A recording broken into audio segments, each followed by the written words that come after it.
দর্শক, আবারও আমরা ঈদ যাত্রার খবর জানবো। ঈদকে ঘিরে মুন্সিগঞ্জ ও সিরাজগঞ্জ মহাসড়কে চাপ বেড়েছে যাত্রীদের। এ নিয়ে বিস্তারিত জানাতে মুন্সিগঞ্জ থেকে সরাসরি যুক্ত হচ্ছেন সহকর্মী সুমিত সরকার সুমন ও সিরাজগঞ্জ থেকে সহকর্মী রাজ্জাক রাজ।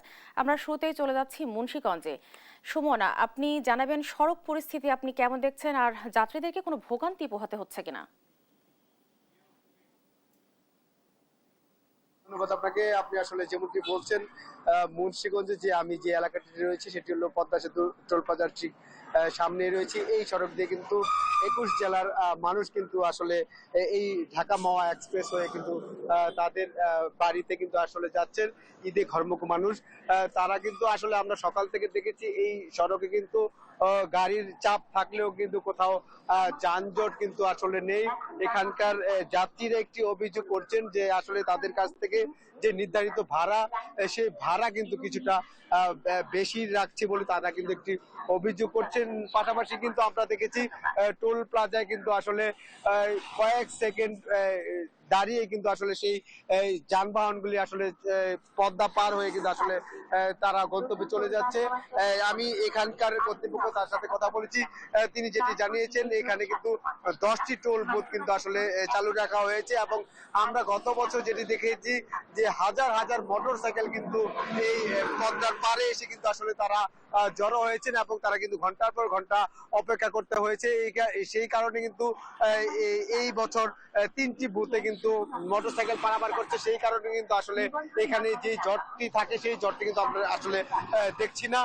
পাশাপাশি এখানে কিন্তু সকালে গাড়ির চাপ থাকলেও কিন্তু আসলে দিন বাড়ার সাথে সাথে সে চাপ কিন্তু আসলে অনেকটাই কমেছে বলে আমরা আসলে জেনেছি। এবং আমরা পুলিশ সুপারের সাথে কথা বলেছি, তিনি যেটি জানিয়েছেন ঢাকা মাওয়া এবং ঢাকা চট্টগ্রাম মহাসড়কে প্রায় 5 শতাধিক পুলিশ কিন্তু তারা মোতায়েন করেছে বলে আমাদের এখানকার তারা জানিয়েছেন।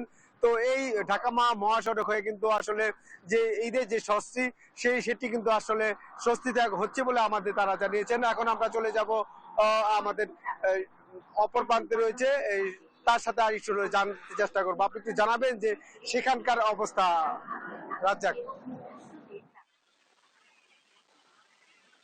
সুমিত, ধন্যবাদ আপনাকে। আমি একটু জানিয়ে রাখি, আমি এখন এই মুহূর্তে রয়েছি সিরাজগঞ্জ হাটিকুমরুল ইন্টারচেঞ্জ এলাকায়। এই ইন্টারচেঞ্জ এলাকা দিয়ে যে উত্তরবঙ্গের যে 22টি জেলা রয়েছে, সেই 22 জেলার যে যাত্রীরা রয়েছেন তারা কিন্তু অল্টারনেটিং হয়ে বিভিন্ন জেলায় প্রবেশ করে। তো আমি সকাল থেকেই দেখেছি যমুনা সেতুর পশ্চিম যে গোলচত্বর রয়েছে এবং কড্ডার মোড়, ওখানে কিন্তু আমরা কোনো যানজট লক্ষ্য করতে পারিনি। গাড়ির চাপ থাকলেও নির্বিঘ্নে কিন্তু ঈদের যে ঘরমুখী মানুষ রয়েছেন তারা কিন্তু নির্বিঘ্নে বাড়ি ফিরছে।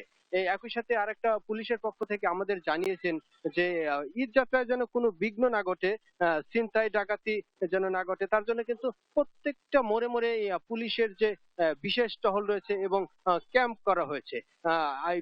ইন্টারচেঞ্জের যে কর্মকর্তা রয়েছেন তিনি জানিয়েছেন যে এখানে যে ওভার ওভার ফ্লাইওভারের যে কাজ চলমান রয়েছে, এর জন্য কিন্তু কোনো যানজটের সৃষ্টি হয়নি। সেই সাথে আরেকটা বিষয় জানিয়ে রাখি, অন্যান্য বছরের তুলনায় এবছর কিন্তু যে মহাসড়কের যমুনা সেতুর পশ্চিম সংযোগ থেকে হাটিকুমরুল এবং হাটিকুমরুল পর্যন্ত যে রাস্তা রয়েছে, এই রাস্তার যে আন্ডারপাস গুলো রয়েছে, সেই আন্ডারপাসের নিচ দিয়ে 3 চাক্কার যে পরিবহন গুলো রয়েছে সেগুলো কিন্তু যাতায়াত করছে, যার কারণে কিন্তু যানজট একদম নাই বললেই চলে। তো যাত্রীরা আমাদের একটা বিষয় জানিয়েছেন যে ঢাকা থেকে যে সকল যাত্রী উত্তরবঙ্গে যাচ্ছেন তাদের কাছ থেকে কিন্তু বাস মালিকরা কিন্তু অতিরিক্ত ভাড়া নিচ্ছেন। সেই সাথে যাত্রীরা আরো জানিয়েছেন যে এই মহাসড়কে যদি 3 চাক্কার যানবাহনটা যদি এটা বন্ধ রাখে তাহলে কিন্তু একদম স্বাভাবিকভাবেই কিন্তু ঈদটা সুন্দরভাবে কাটাতে পারবে এবং পরিবারের সাথে সবাই ঈদ কাটাতে পারবে। সিরাজগঞ্জ থেকে মহাসড়ক থেকে এই ছিল আমার কাছে ঈদ যাত্রা নিয়ে সর্বশেষ অবস্থা। ফিরে যাচ্ছি স্টুডিওতে।